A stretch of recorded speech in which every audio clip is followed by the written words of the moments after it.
doing wonderfully well. Even thinking of who will succeed him, that he already knew who will succeed him. He won't mention his name before he is assassinated. That is, I had asked that question in this television station. For a president of the Federal Republic of Nigeria to say that the candidate he had in mind, if he mentioned his name, will be assassinated. So killing doesn't mean anything to him. Security doesn't mean anything to him. And they couldn't even have a respond or a follow-up question on that. But even apart from what he is saying, most of the people in his government are telling us that this is the best government the Federal Republic of Nigeria has ever had.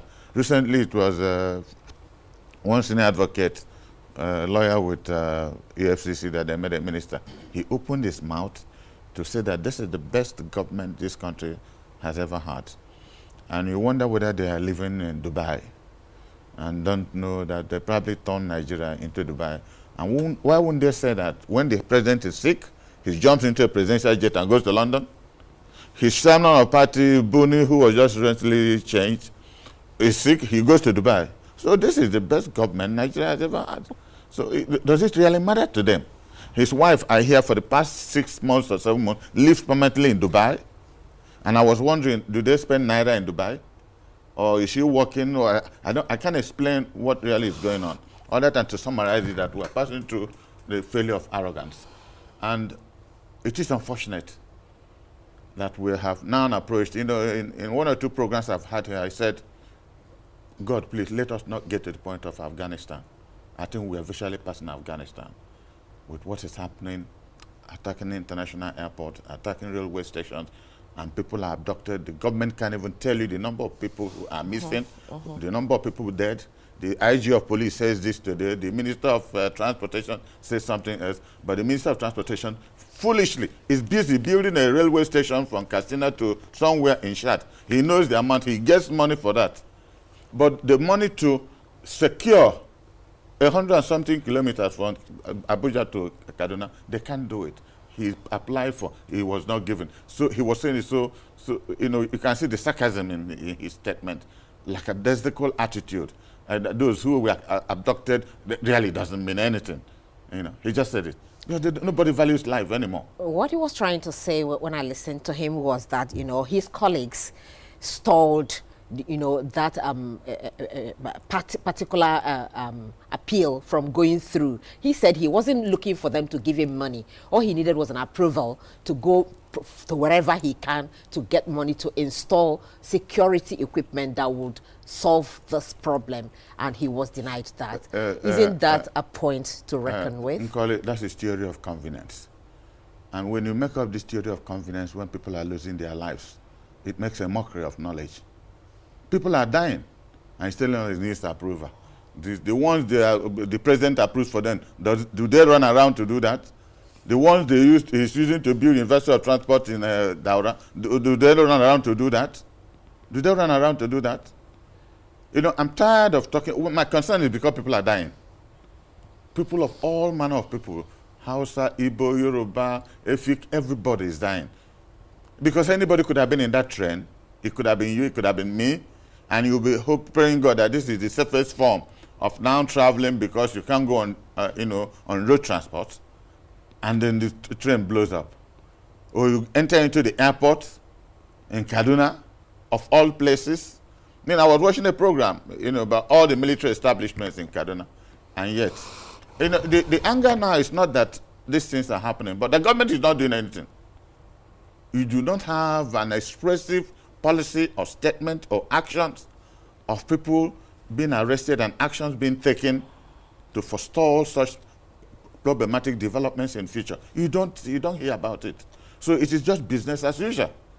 So it is, I think, the only alternative, which will lead to the a lot more important thing once it's because I don't know what else to talk about Buhari. Because 2015, I was on Channels TV. It was with difficulty that I refused to enter into altercation with somebody was interviewing me. I said, this man is incompetent. The person said no, that he's very knowledgeable, he's very qualified, he has experience. I said no. Experience is knowledge plus work. That gives you experience. This man has no knowledge. Work, I'm doubting it. And so how does he have the the experience you're quoting. Somebody who is a general or who was a general No, in no, the no, army, no. You have to know how he became was a general. Was a head of Excuse state. me, I don't pacify, what does not exist. I knew how they entered the military. Himself, Yaradua, later Yaradua. There were two of them. They were in college. They were in class 3, class 3 in secondary school when they were doing nationalization policy, and they were pushed into the military. And since then, they have been rising. There are measures. Look at the National Security Advisor. When he talks here, you want him to be the head of state of Nigeria. You have confidence that somebody is talking. This is somebody who has been Minister of Petroleum, Governor of Old Brunei, military president, and civilian president, and yet he cannot convincingly talk to Nigerians about anything. In 2015, they said that with a wave of the hand, our problems will be solved. I was one of the few who didn't believe. And I had reasons then why I didn't believe. I had reasons why I did not believe. And he has crystallized it, and I've been proved right. All those who opposed me then, at least with due humility, I thank them for having the courage to call me back years after to say, Chief Olas, you were correct then. Absolutely. Chief, let me come in here because everyone would say that the security crisis is all pervading. Everyone is at risk. Nowhere is safe. The Gombe State Governor, Yaya Inua, came out to say that Nigeria is facing the worst level and the worst kind of insecurity since inception, and under someone who's supposed to understand what it means to go into battle with people like terrorists. But going beyond that, I mean, you heard the reviewer say the buck stops at the table of Mr. President, and he ought to know what to have been done by now. What should be the first engagement? We are going into 2023 election. There are permutations. People are wondering, will there even be an election? With the number of states that have faced insurrection, that have been taken over by terrorists, how will voting happen in those areas? What are your concerns? You see, you explicitly analyze it. Only God knows whether there will be an election. Somehow this country moves in a, with occasional stops and gyration. It stops, you think it's going to fall, it moves again. I'm given to believe that God loves this country. If God does not love this country, Buhari has brought this country down to the precipice that we should have, our bellies will be on the ground. And this is why Obasanjo is crying. As a military general, he knows what the situation is. He knows what might likely happen. And this is probably what they're anticipating for that thing to happen so that we all start afresh. And it is unfortunate that one would have hitherto described as the most patriotic Nigerian, because the descriptions given of Buhari long ago, I mean, where people were prepared to lay down their lives for him, praying God, can this man see power so that at least he will alleviate. Nobody can solve all problems. Because of his honesty, presumed, his integrity, presumed, he will be able to alleviate most of these problems. And yet, on a statistical basis, you don't see what he has done to do that. Is it that he doesn't know what is going on, or nobody addresses him properly, or that he does not read the memos, if memos indeed do come to him? I mean, there was a time his wife was also shouting, the woman who stays with him in the other room. So the woman had the courage to tell him that a group of people have surrounded you and they have taken over. That was a courageous woman who loved her country. His own wife. And I heard there was a battle in the villa that was virtually open. All those crooks around the president excluded her from virtually everything. And she just abandoned them. This is where we are now. All right, Chief. I remember during the January election that brought in the president, so many issues came up at that time, and Nigerians also were expressing anger over insecurity. That was when the abduction started. And then the government of the day came with a change mantra to fight insecurity, insurgency, and give Nigeria a better society. Today, almost every Nigerian is, apart from those in the government quarters, are saying that the country has got worse than it was at the time. Now we are going to another general election in 2023, and we'll have people to come again to tell us, oh, we are coming with another change mantra. I don't know what the mantra will be this time, whether there's a better name than change that will come forward. So going forward, 2023 election, where should Nigerians look towards, and how the desired country can be achieved with true leadership? Well, let me tell you something. Politics is about promise. It's about promise all over the world. You have to promise something. You have to, even in stabilized societies, you have to probably reduce tax, increase this, reduce petrol. That is that. Their worry is no more building roads or water. Everything, there's like permanent light. But there are small things that affect families, especially taxes, that governments have to make promises to reduce tax. That can make an American president lose an election. But in our own situation, we don't have road, we don't have water, we don't have light, nothing. Absolutely nothing. People continue to make these promises. And this is why I said the PDP now have an opportunity, a very unique opportunity, because this government has failed. APC as a party and as a government have failed. If we have a country that will honestly tell itself the truth, like you said, only those in government who are regularly paid get money from left, right, and center.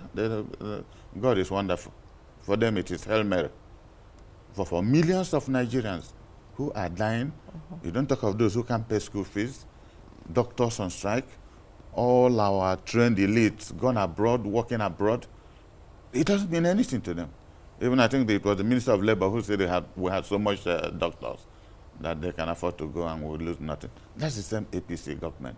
And you can see them now unashamedly talking, wanting to be president.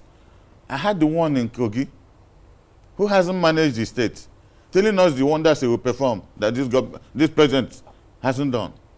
They are now telling us what they will do. Lai Mohammed, and I think his parents rightly named him, because when you hear Lai Mohammed, you don't know whether it is L-I-E or L-I-A something. That's a proper name. You see that there is something in their name. Because if you watched Lai Mohammed before 2015, you will almost get crazy to vote for Buhari. You hardly hear him nowadays. And when he does say one or two things, he will tell you how wonderful the government is. And he will not tell you what is it that makes that government wonderful. He will not tell you. He will not tell you. So it is we are facing a fallacy of generalization. And that's the worst crime you commit. When the government continues to tell lies morning, afternoon, night to what they assume is an illiterate population that can't analyze, can't understand. They are all fools.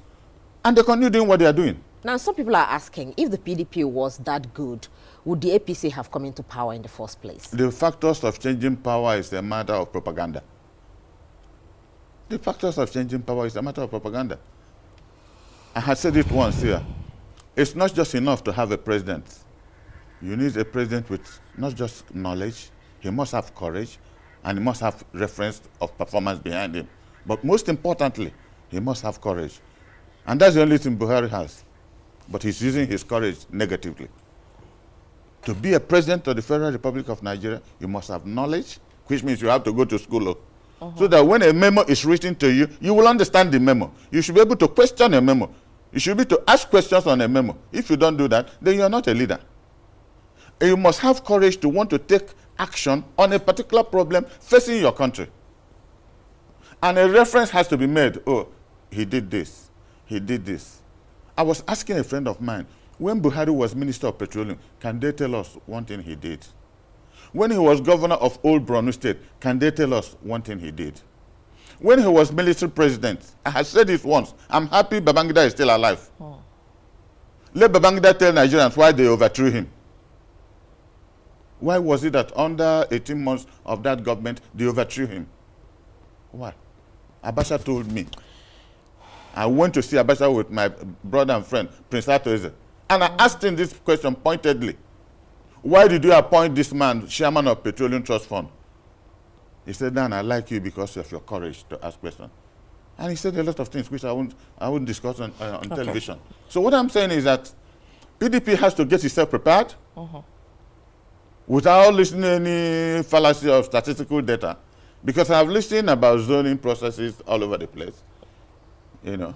That's why I don't want to go. That's what we're coming to, really. Yes. Because you said the PDP has to put itself together. Yes, it and has one to. would ask, from what we're seeing today, Yes. you know, with this zoning formula in the PDP, the North is saying, oh, we want it. It is our turn. Even from the statistic we saw, Yes. Don Pedro Pasaki put out there, you know, you see that both the Northeast and the Southeast haven't had a shot at the presidency, and they both want this to happen. Yes. And then you have people in the South, even the Southern governors, coming together saying power must come to the South. So with this bickering over zoning, do you think it is a possibility for PDP to even put its ass together? Let me start somewhere.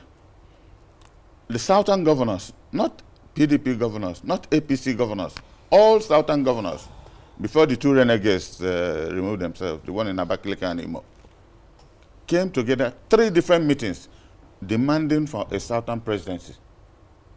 They had a lot of basis for asking that. Most of the Southern APC governors declare their own president incompetent. Short of saying it publicly, they declare their own president, who is presently in office, incompetent. And they became ashamed of having to lay down their lives, as it were, defending him wanting to be president of Nigeria. They had 3 meetings and signed. And recently, the various zones have also continued to say, let there be Southern president. I have listened to the beautiful Obaseki statistics, but I don't want to go beyond before this civilian administration came in 1998. 1 or 2 persons, I watched you people were interviewing him on this platform, said that the presidency was zoned to the Southwest. That was how Obasanjo became president. What could be further from the truth? Who zoned the president to the Southwest? The PDP constitution, maybe. Excuse me, just listen to what I'm saying. PDP has just been formed. PDP has just been formed by Ekwema and a few other people. I, Okwesile Nwodo, and a few others, led Senator Nyabobi, we followed Ekwema for election in Jos. There were about 10 people who running for office in Jos. Babangida deliberately, and Shagari was in Jos, canvassing for Dr. Alex Ekweme, now late, to be elected as the presidential candidate of PDP. And Babangida organized almost the whole North to say that there is no way a man they overthrew their government in 1983 will soon after come to be president of Nigeria. They don't know what he will do with it. Secondly, that Abiola died even after theoretically winning the June 12th election, that they will move the presidency to the Southwest. 2 people taking decision, Ibrahim Babangida and who was the head of state then? You can remember his name from Mina too. What's the name of the former head of state? The last military head of state. Abdul Salam Abubakar. Those 2 people took that decision. So when somebody tells you that PDP zoned, there was no PDP in government. There was no PDP existing. We had an interim chairman, an interim secretary. All over the country we had interim. That's what we had. They had no ability to take decisions. And because the military was handing over power, and people just wanted them to hand over power, the North agreed and told the Ekweme, please take it easy. Let it be. That's how. So the theory of that zoning was made to the Southwest in 1998 is false. It was a military affair. Then you can then decide that after Obasanjo became president for 8 years, anybody in this country would have known that Dr. Peter Odili was on the verge of being the candidate of PDP. Both Masari, the present governor of Sokoto, all of them were campaigning for Peter Odili across this country. They found he was the most competent, most lovable, most humble. But why did Obasanjo stop him? Because he was accused of using this station, AIT, to come to the National Assembly that was supposed to vote for third term because they had already eaten money. So IIT was live. This is why this great station is a great station in this country. They were there live. And then you hear the language of my people have said, my people told me, Most of them have taken about $500,000, not naira. My people told me not to vote for third term. For a whole 2 days, it was happening live. So Obasanjo was paying Peter Odili back. That was why they removed him, threatened him, and then said that they would give him vice presidential tickets. 2 days after, they gave it to Jonathan to make sure he didn't go. So it was a one-man decision. But again, it went to a northerner. He gave it to Shehu Yaradua after he had been president. Then Shehu Yaradua couldn't do 2.5 years, and he died. It was death. God stopped him. Nobody stopped him. So the differential between that 2.5 years and what Jonathan did was Yaradua's tenure. Was Yaradua's tenure. Because the Constitution says if the president dies, his vice will complete his tenure. That's what the Constitution says. So he completed that 4 years as Yaradua's tenure. Then he ran his own for 4 years. And then tried again and failed. And it went to the north, went to Atiku Abubakar. Atiku Abubakar ran the election and failed. So it is a different ball game now. That the north had gone, the south had gone. In fact, the only authentic people who haven't gone, like he rightly said, is the southeast and the northeast. But that is not the theory now. We are now saying Nigeria is on the ground. Who is it that will lift this country? That's exactly where I want to come in here, yes. Chief. Nigeria is at its lowest ebb. I know that April 7th, Rwanda will be commemorating their days where they looked at genocide that took over 1 million people in 100 days. Yes. And even though it's a Rwandan story, it's a story that speaks to the best and the worst of Africa. We have seen an article who says, I will unify Nigeria. We have seen a Tambua who says it is time for transformational leadership. We have seen a Peter Obi who has said, well, it is economic empowerment beyond the rhetorics. We have seen a Wike who says it's time to take charge and put power where power belongs. All of these declarations, all of the candidates coming up with their different indices. But in terms of people politics, what do you think PDP needs to do right now, this period, to get itself back on track? Because what we have seen is that there is certainly some sort of division in terms of coming together to bring a candidate or to agree the way forward, because time is not on their side. You know, those who believe in absurdities have the capacity to carry out atrocities. If you believe in things that are not real, telling you a story, they can kill. If you watched the differentials from those who have been campaigning about zoning and defending one candidate or the other, which they have right to do, there's a lot of dishonesty in it. You see, somebody tells you, oh, if they zone it to the southeast, oh, they will support the southeast candidate.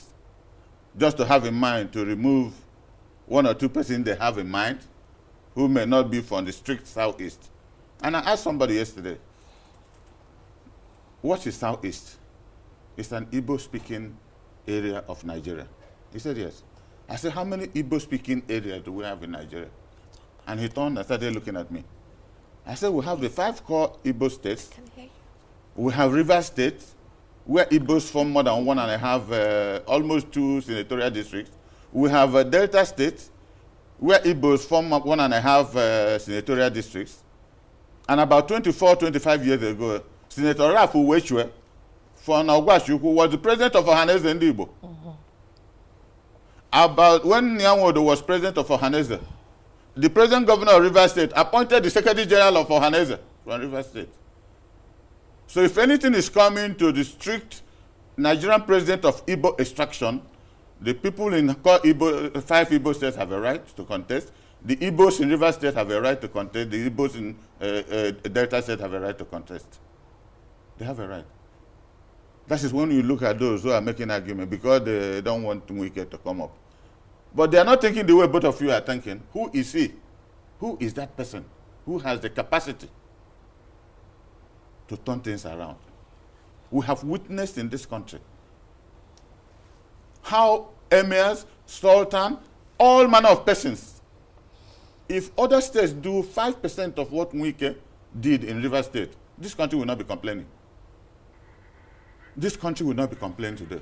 That is why I said that you must have knowledge, you must have courage, and you must have a reference point on performance.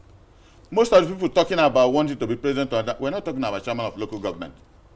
or even governor of a state. We are talking about the presidency of a country that is collapsed. So you need somebody who knows what it means to perform, who has shown that he can perform. Because most of the people they are mentioning, most of them are my friends. That you are a good man doesn't make you a good president. Because you have nobody has tested you. You just mentioned P2B. Just a second. You just mentioned P2B. I would have been the first person to support him. But tell me how my brother and former governor of Anambra State will attend the declaration of Atiku today and will make a statement that Atiku is the greatest unifier in Nigeria. He used about 3 or 4 adjectives. And the next day, he declares to run for presidency of Nigeria. And somebody called me from London. Said, Dan, is that where we have fallen down to? If he wants to be vice president, Atiku, let him say so. How is he disgracing our people? So what else will he use to challenge Atiku on a primary debate? What else will P2B use? And he used the correct word. Atiku is a great unifier. He's a good Nigerian, capable Nigerian. But for an Igbo man who says that he's running for presidency because our people have not been given president, to say that somebody else that he's supposed to be in context with is the best, what is he going to do there? What is he going to do?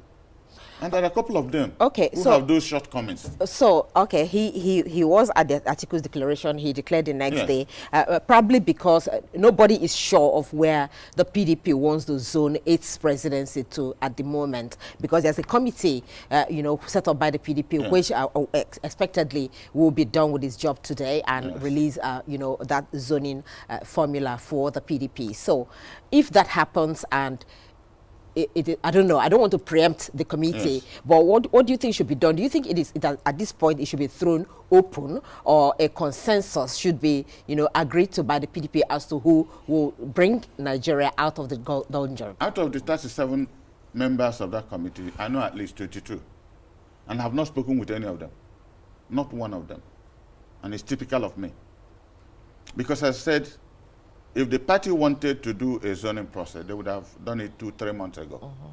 Now people have bought forms, going around Nigeria telling them why they want to be president.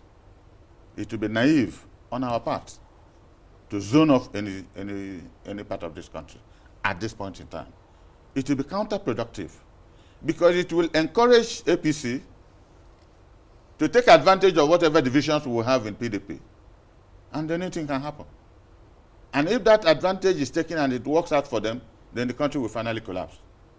So what I will advise the party to do, I don't know what their recommendations would be. It is too late in the day to do a zoning. Let it be thrown open to everybody, so that no one person will complain, oh, I would have won, but for this zoning, therefore I will do some anti-party activity. That is my honest, because if you lose on a free and fair and free primary, you will accept your fate and support. And I have had one of them, both Rivers governor and Tambuwa said, if they lose, they will support whomever wins. That is the kind of language I want to hear. So it is late for me and for most members of our party to do zoning today. How can you? People have already bought their forms. Not just that they are moving about, giving indication they want to run. No, they have bought their forms, and the money is very significant.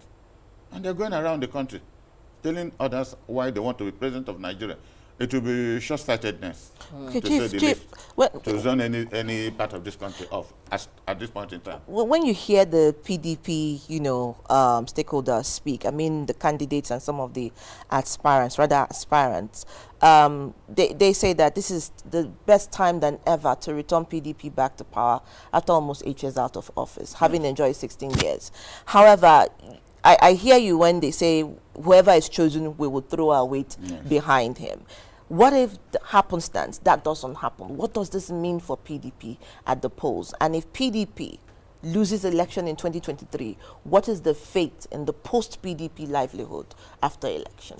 There's something that I saw yesterday as part of trying to answer your question.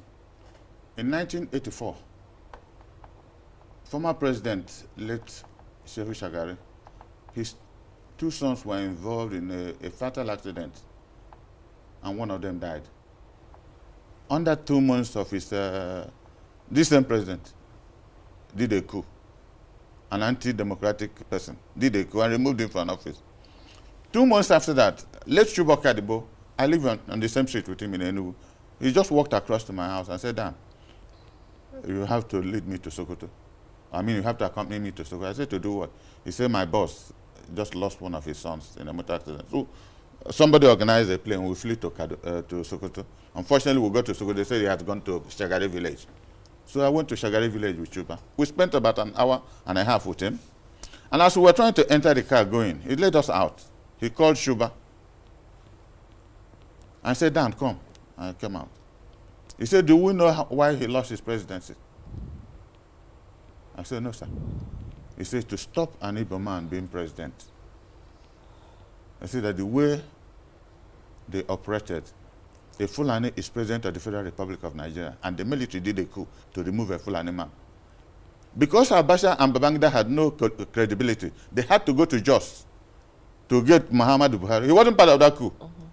To get Muhammadu Buhari, who is a Fulani, to give credibility to that coup. That's how they brought him in.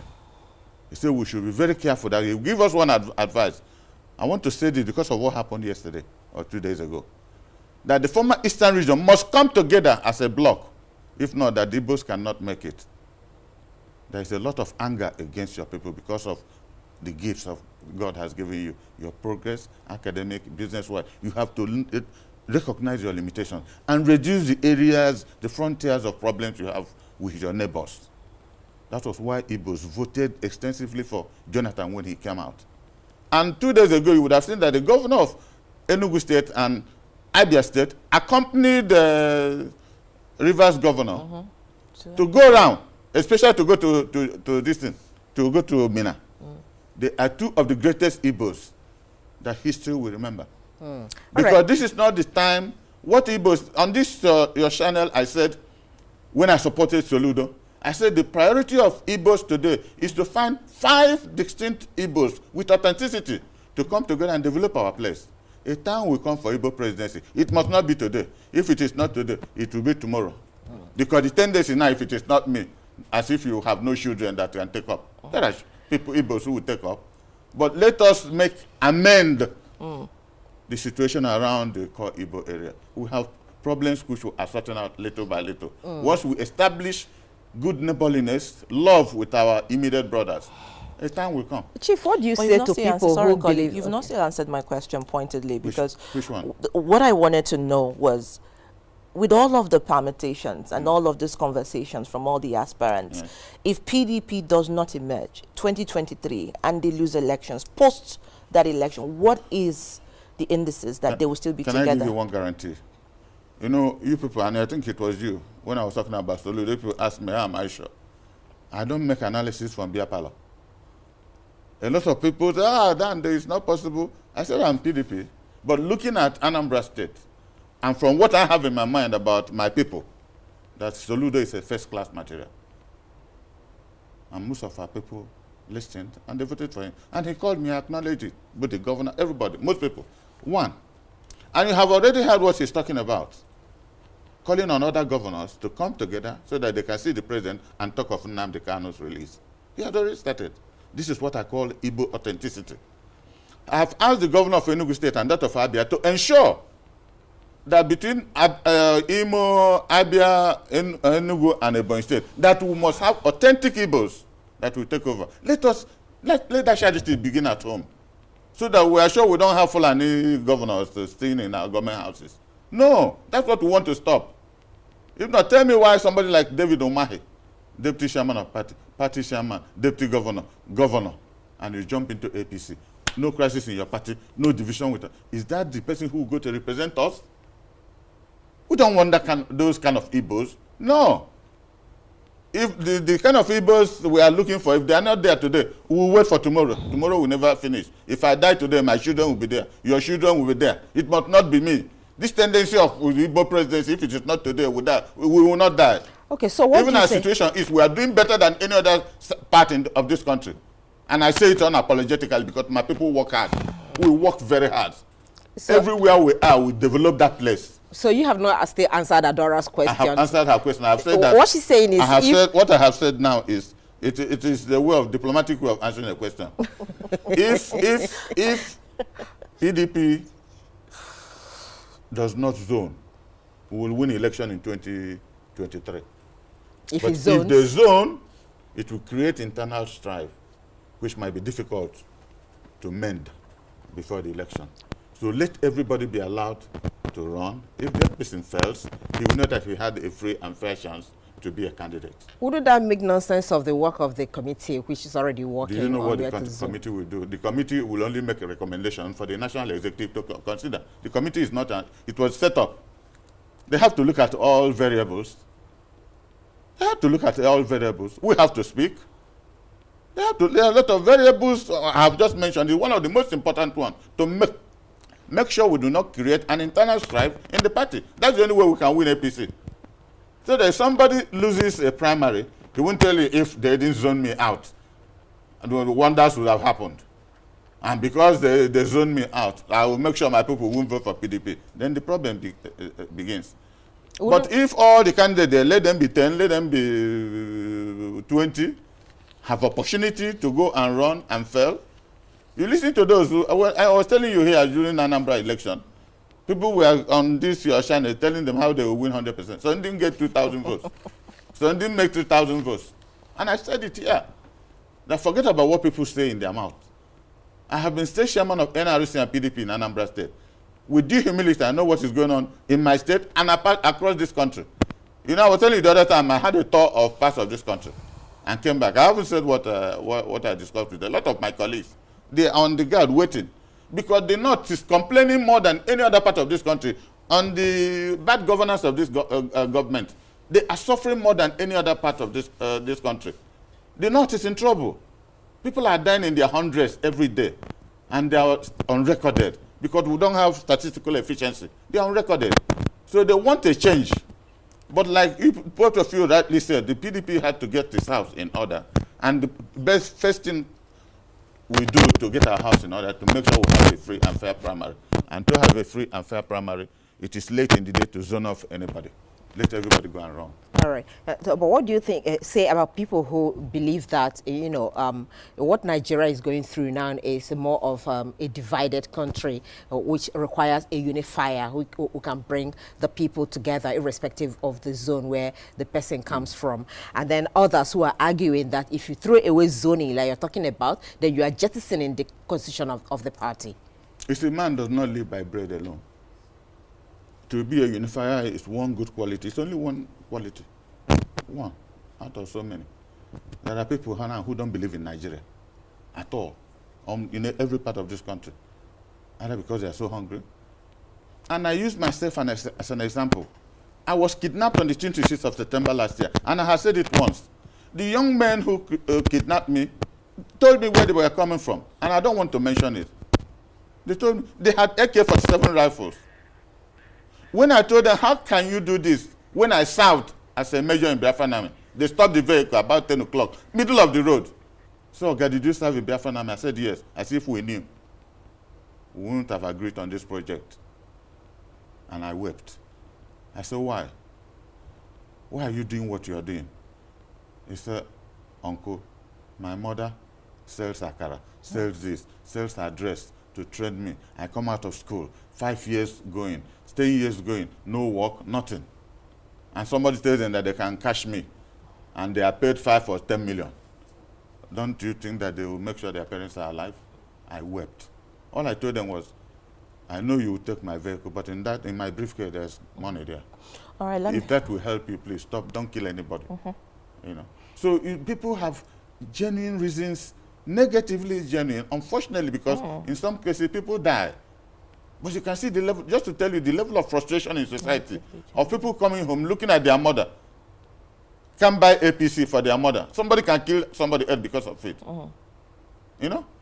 So, and this government is not helping matters. Chief Dan Olasey, I was asking you that you said people who are going into the third force should find, you know, political parties that are already, you know, on ground, that have structure on ground that they can join and start from maybe governorship or Senate, you know, to run for Senate or other lower positions before going to the presidency. But I asked, some people also would say if you come into a political party that you were not part of the people that formed it, you have not worked for years, you have not contributed your quota to developing the party, would you just be given an opportunity just like that? You will still have people who will kick against it. Well, this is why politics is a business. You know, it's like a cult. We know ourselves. If I'm going to Kano now, I only make one telephone call. By the time I drop at Kano Airport, you will see all those that did NRC with, there will be more than 10 vehicles. They will be struggling the one I'll enter. My former colleagues. So also when they are coming into Enugu. So it's like a cult. But that cult, if it's positively put, benefits society. Now, if you say you're third force, whatever third force means, you tried before from a party that had no address, and you failed. They would have 4 years is coming next year. You would have expected them either join PDP or APC, or that party you ran with where you failed, you start using it. I mean, try to sell it across the country. You can sell a party using your personality if you think you have that personality. And I don't hear them selling that party because you would have started somewhere. If, for instance, Moralo and Utomi, they are Igbos, go to concentrate in your states. Develop people to go to House of Assembly, preaching your theory. Develop people to go to National Assembly, preaching your theory. Until your party is well developed. Yes, so, but after that first 4 years, then you can have a reference to make. Your reference will not be our Deputy Governor of Central Bank. That's not a reference. All right. It's not a reference.